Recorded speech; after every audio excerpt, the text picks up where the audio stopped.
Naghintay ang ilang motorista na ipatupad ang oil price rollback ngayong umaga bago magpa full tank. Live mula sa Quezon City, may unang balita si James Agustin. James. Igang, good morning. Isa sa mga diskarte ng mga motorista para makatipid ay maghanap ng mga murang gasolinahan tulad halimbawa nitong gasolinahan. Kung nasaan ako ngayon dito sa Quezon City. Bagamat may rollback po ngayong araw, maasa yung mga nakausap kong motorista na lalo pang bababa yung presyo ng produktong petrolyo. Biyaheng Frisco, Balintawak ang jeepney driver na si Gaspar. Dinayo pa niya ang murang gasolinahan sa FPJ Avenue sa Quezon City para makapagpakarga ng 1,000 pisong diesel. Malaking bagay raw ang rollback sa presyo ng produktong petrolyo ngayong araw. Magandang balita yan. Kaysa yung panay ang taas. Maganda na yan kaysa kung kami ang magtaas ng pamasahe. Ang taxi driver namang si Nelson, 500 piso ng gasolina ang pinakarga. Hihintayin daw muna niya ang rollback bago magpa full tank. Malaking bagay po sa amin yan. Kasi kung magtataas pa yan, so, ala na po, wala na mangyayari sa amin sa biyahe po.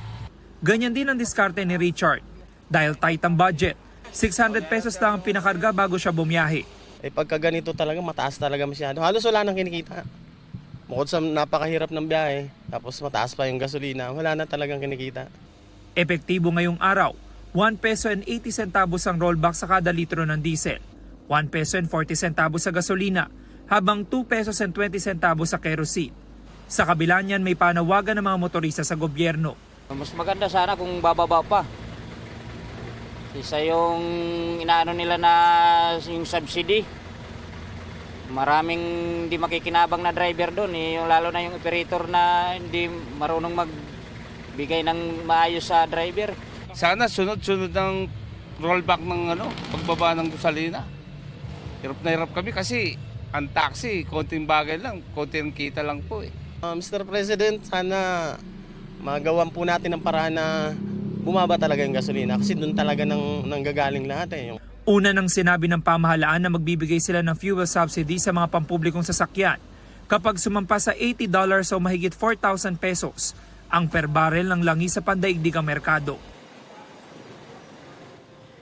Samantala, Igan, sa mga oras na ito, may pila na ng mga motorista na magpapakarga ng diesel o di kaya namang gasolina sa gasolinahan po na ito.